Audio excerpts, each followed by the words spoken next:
ఆంధ్రప్రదేశ్లో 2019లో జరిగే శాసనసభ ఎన్నికల్లో వైఎస్ఆర్సీపీ విజయం ఖాయం. వైఎస్ జగన్మోహన్ రెడ్డి ముఖ్యమంత్రిగా జూన్ మొదటి వారంలో ప్రమాణ స్వీకారం జరుగుతుంది అని ఓ ప్రముఖ వ్యక్తి తెలిపారు. అంతేకాదు వైఎస్ జగన్మోహన్ రెడ్డి మంత్రివర్గంలో వీరు మంత్రులు అయ్యే అవకాశాలు కలవు అని కూడా చెప్పినారు. వీరిలో శ్రీకాకుళం నుండి ధర్మాన కృష్ణదాసు, తమ్మినేని సీతారాం, విజయనగరం నుండి బొత్స సత్యనారాయణ, విశాఖపట్నం నుండి గుడివాడ అమర్నాథ్, కర్ణం ధర్మశ్రీ, తూర్పుగోదావరి జిల్లా నుండి పిల్లి సుభాష్ చంద్రబోస్, గొల్లి బాబురావు, జక్కంపూడి విజయలక్ష్మి, పశ్చిమ గోదావరి జిల్లా నుండి ముదునూరి ప్రసాదరాజు, ఆళ్ల నాని, కృష్ణా జిల్లా నుండి కొలుసు పార్థసారథి, కొడాలి నాని, పెర్ని నాని, సామినేని ఉదయభాను, గుంటూరు జిల్లా నుండి ఆళ్ల రామకృష్ణారెడ్డి, ఎం సుచిత్ర, మర్రి రాజశేఖర్, ఒంగోలు జిల్లా నుండి బాలినేని శ్రీనివాసరెడ్డి, ఏ సురేష్, నెల్లూరు జిల్లా నుండి మేకపాటి రాజమోహన్ రెడ్డి, ఆనం రామ్ నారాయణ రెడ్డి,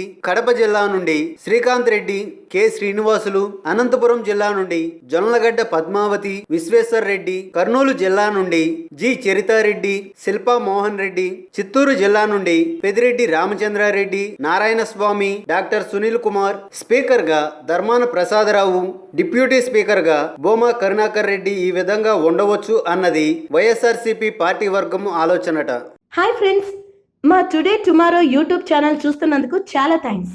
మరిన్ని లేటెస్ట్ వీడియోస్ కోసం వెంటనే సబ్స్క్రైబ్ చేయండి. అలాగే ఈ బెల్ ని కూడా రింగ్ చేసేయండి. మా నోటిఫికేషన్స్ అన్ని మీ మొబైల్లో వస్తాయి.